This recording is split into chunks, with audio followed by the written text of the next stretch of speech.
कहानी की शुरुआत में हम डेव को देखते हैं जो 30 साल का एक बेरोजगार आदमी था। वो पूरा दिन एक गत्ते से बनी भूल भुलैया को बनाने में लगा रहता था। वो खुद को एक कमाल का आर्टिस्ट समझता था, लेकिन असल में तो उसने आज तक एक भी काम की चीज नहीं बनाई थी। इसके बाद हम उसे एक इंटरव्यू देते हुए देखते हैं जहाँ पर उसने बताया था कि उसने ये भूल भुलैया इसलिए बनाई थी ताकि वो लोगों को अपनी काबिलियत दिखा सके, और साथ ही उसने उसकी वजह से हुई सभी मौतों की जिम्मेदारी भी ली। इसके बाद 3 दिन पहले का सीन दिखाया जाता है। डेव की गर्लफ्रेंड एनी एक ट्रिप से वापस आई और उसने देखा कि डेव के कमरे में एक गत्ते का घर पड़ा था। उसने डेव को आवाज मारी तो डेव ने उस गत्ते के घर के अंदर से ही जवाब दिया और उसे वेलकम करते हुए बताया कि ये पूरा घर उसी ने बनाया है। एनी को इस कार्डबोर्ड के घर में कोई खास दिलचस्पी नहीं थी और वो उसे इग्नोर करके नहाने चली गई। वापस आने पर उसने देखा कि डेव अभी भी अंदर ही था। सवाल करने पर डेव ने उसे बताया कि ये घर आने में उसे 3 दिन लगे हैं और वो रास्ता खो गया है। एनी ने उसे याद दिलाया कि ये गत्ते का घर है भाई, तू इसे तोड़ के भी बाहर आ सकता है। डेव ने कहा ये दिखता छोटा है पर अंदर से बहुत बड़ा है, और वो अपनी बनाई इस चीज को तोड़ना भी नहीं चाहता था। एनी का सब्र अब टूट गया और अब उसने जोर जोर से घर को हिलाना शुरू कर दिया, पर एनी के घर को हिलाने की वजह से आसपास की चीजें डेव पर गिरने लगी और वो जोर जोर से चिल्लाने लगा। उसने एनी को फौरन रुकने का कहा। इसके बाद एनी ने भी अंदर आने की बात की तो डेव ने उसे मना कर दिया। एनी अब बिल्कुल भी मजाक के मूड में नहीं थी और उसने डेव को इसे तोड़कर बाहर आने को कहा, पर डेव ने फिर से मना कर दिया। इसके बाद एनी परेशान होकर अपने एक दोस्त जॉर्डन को फोन करके बुलाया। कुछ ही देर बाद जॉर्डन भी वहाँ पर पहुँच गया। पूरे माहौल को देखकर उसने डेव से कहा कि 3 दिन से हल्का कहाँ हो रहा है भाई। इस पर डेव ने जवाब दिया कि मैंने तो 3 दिन से खाना ही नहीं खाया, तो हल्का होने की जरूरत ही नहीं पड़ी। तो ये सुनकर एनी बहुत परेशान हो गई। अब उनके पास कोई और रास्ता नहीं था, इसलिए उन्होंने एक एक करके काफी सारे दोस्तों को वहाँ पर बुला लिया। डेव ने सभी को अंदर आने से मना किया क्योंकि रास्ते में बहुत सारी मुश्किलें थी। लिनर्ड ने ये सब कुछ देखकर घर जाने का फैसला किया और वहाँ से चला गया। बेचारी एनी बहुत परेशान थी। एनी और डेव दोनों को ही एक दूसरे की बहुत याद आ रही थी। इसके बाद एनी ने अंदर जाने का फैसला किया और उसकी देखा देखी बाकी सब जाने को भी तैयार हो गए। साथ ही हैरी और उसकी टीम सबकी वीडियो बनाने वाले थे। अंदर आने पर सबको एहसास हुआ कि डेव सच ही कह रहा था, क्योंकि वो गत्ते का घर अंदर से बहुत बड़ा था। सब अपने आसपास देख ही रहे थे कि दीवार छूते वक्त जॉर्डन के हाथ से हल्का सा खून नीचे गिरा, जो गत्ते पर गिरते ही फौरन सूख गया। हैरी और उसकी टीम एनी और जॉर्डन के साथ थे। दूसरी ओर जेना और बाकी लोग अलग अलग से घूम रहे थे। थोड़ी देर में उन्हें समझ आ गया कि ये भूल भुलैया बिल्कुल भी आसान नहीं होने वाली। हैरी को दीवार पर एक बटन दिखा जिस पर लिखा था कि इसे मत दबाना। फिर भी हैरी ने उस बटन को दबा दिया और अगले ही सेकंड नीचे से एक मुक्का निकलकर जॉर्डन के गहनों पर लगा। उसके बाद वो एक ऐसे कमरे में पहुंचे जहां दीवारों पर कीबोर्ड लगे हुए थे, यानी उन्हें पेंट किया हुआ था और वो ब्लैक की से होते हुए दूसरे कमरे में पहुंच सकते थे। उस कमरे में पहुंचते ही उन्होंने देखा कि वो कमरा कागज से भरा पड़ा था और दीवारों पर बैठी 2 कागज की चिड़िया उन्हें देख रही थी। पर तभी अचानक एक चिड़िया ने उन पर हमला कर दिया और दरवाजा भी धम से अपने आप ही बंद हो गया। पर एनी ने देखा कि वहाँ पर एक बहुत बड़ा सुराख था जहाँ से वो बाहर निकल सकते थे।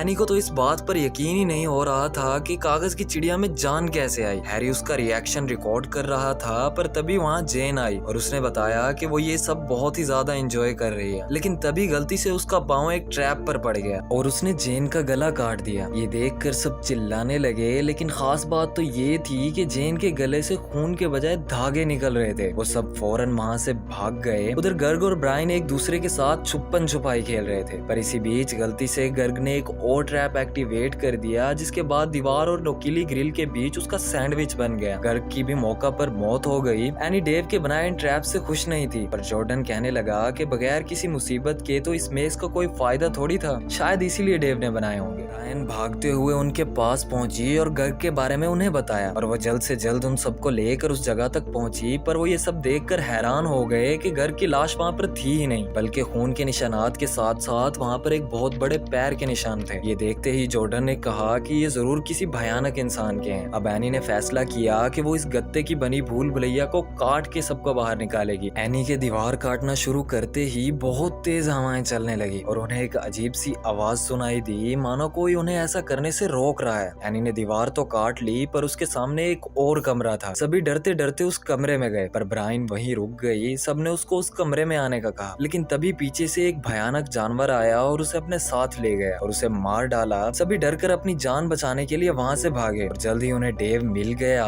एनी सभी को एक छोटे से कमरे में ले गई जहाँ पर गत्ते के टेबल और चेयर पड़े हुए थे। वहाँ पर पैर रखते ही डेव और एनी की आपस में बहस होने लगी और सबने डेव को ही जिम्मेदार ठहराया। पर डेव ने कहा कि मैंने तो सबको अंदर आने से मना किया था, मेरी गलती कैसे हुई। अब उसने बाकी सबको अपने पीछे आने का कहा। वो सबको एक दरवाजे से दूसरे कमरे में ले गया, जहाँ पहुंचते ही सभी गत्ते के कार्टून्स बन गए। ये देखकर सबने डेव पर चिल्लाना शुरू कर दिया, पर उसने सबको उस पर भरोसा रखने को कहा और तभी वहाँ एक इंसान नर दिखने वाला शैतान आ गया। जान बचाने के लिए डेव ने उन्हें अपने पीछे आने को कहा। इसके बाद वो एक पाइप की मदद से एक दूसरे कमरे में पहुंच गए, जहाँ आते ही वो सब वापस इंसान बन गए और उन्होंने पाइप को ढक दिया ताकि वो शैतान उनके पीछे ना आ सके। अब सभी लोग इतना घबरा चुके थे कि वो आपस में ही लड़ने लगे। आखिरकार डेव ने उन्हें बताया कि इस भूल भुलैया से उन्हें निकलने के लिए पहले इसे पूरा बनाना होगा, और एनी ने ये सुनते ही उसे मना कर दिया और सभी लोगों को जल्द से जल्द वहाँ से बाहर निकालने को कहा। डेव ने चुपचाप उसकी बात सुनी और सबको अपने पीछे आने का कहा, और रास्ते में उन्हें एक ऐसी दीवार दिखी जो डेव ने बनाई ही नहीं थी।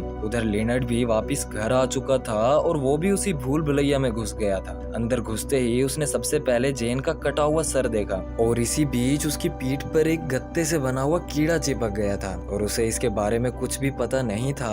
उधर डेव सबको अलग अलग कमरे दिखा रहा था, और एक ऐसे ही कमरे में अजीब सी दीवार थी जिस पर सबका ध्यान आ गया। पर डेव ने उन्हें रोका और अपना हाथ दिखाया जो गत्ते का बन चुका था, क्योंकि उसने गलती से उस दीवार को छू लिया था। अब तक सबको ये पता चल गया था कि ये भूल भुलैया अब खुद से ही बन रही है। इससे परेशान होकर डेव ने सबको अपनी मदद करने का कहा ताकि वो पहले शैतान को मार कर उस भूल भुलैया के चैलेंज को पूरा कर सके। इस बात पर सभी लोगों ने साफ मना कर दिया। तभी हैरी ने डेव का इंटरव्यू लेने का फैसला किया। ये इंटरव्यू वही था जिसे हमने कहानी की शुरुआत में देखा था। डेव ने इस इंटरव्यू में दिल खोल कर बातें की और बताया कि उसने ये सब अपने टैलेंट को प्रूव करने के लिए किया था, क्योंकि उसके पास नौकरी नहीं थी तो सब उसे निकम्मा और नकारा समझते थे। तो वो इस अनोखी भूल भुलैया के जरिए लोगों को अपनी काबिलियत दिखाना चाहता था। इंटरव्यू देने के बाद एनी उसका साथ देने को मान गई। अब सारे दोस्तों ने मिलकर सोचा कि कुछ करना चाहिए। जॉर्डन ने कहा कि अगर ये भूल भुलैया खुद से ही बड़ी हो रही है तो मतलब ये जिंदा है, और हर जिंदा चीज का तो दिल होता है। इस पर डेव उसकी बात से मुत्तफिक था, पर उसने भूल भुलैया का दिल बनाया ही नहीं था, क्योंकि वो नहीं चाहता था कि कोई उसे तबाह करे। इस पर जॉर्डन ने डेव को समझाते हुए कहा कि उसने भूल भुलैया को पूरा इसलिए नहीं किया क्योंकि वो फेल होने से डरता है, और अगर किसी चीज को करोगे ही नहीं तो फेल होने का सवाल ही नहीं उठता। इस पर एनी ने डेव का साथ दिया और उसे समझाया कि जिंदगी में सबको कभी न कभी तो फेल होना ही है, इसलिए हमें किसी चीज को करने से पहले डरना नहीं चाहिए। इसके बाद एनी ने डेव को उस भूल भुलैया का दिल बनाने को कहा ताकि वो सब उसे तबाह करके यहाँ से बाहर निकल सके। इसके बाद फिर से सब भूल भुलैया में घूमने लगे। इस बीच इन्हें ब्राइन दिखी जो पहले ही मर चुकी थी। वो अब एक गत्ते की डॉल बनकर बैठी हुई थी और उसके हाथ रस्सी से बंधे हुए थे। उसने सबसे हाई फाई मांगा, लेकिन सबको पता था कि ये भी जरूर एक ट्रैप है, इसलिए किसी ने भी उसे हाई फाई नहीं दिया। इसके बाद डेव और एनी आगे चलते गए और बाकी सब वहाँ रुककर ब्राइन का ध्यान भटका रहे। कुछ देर घूमने के बाद डेव और एनी भूल भुलैया के बीच वाले हिस्से में पहुंच गए और उन्होंने दिल बनाना शुरू कर दिया। दिल बनाने के बाद एनी ने तलवार की मदद से दीवार में एक सुराख किया। उधर जॉर्डन ने ब्राइन का ध्यान भटकाना शुरू कर दिया ताकि वो एनी पर हमला ना कर सके। ब्राइन ने खुद को एक बहुत बड़े हाथ में बदल दिया और जमीन में घुसने लगी।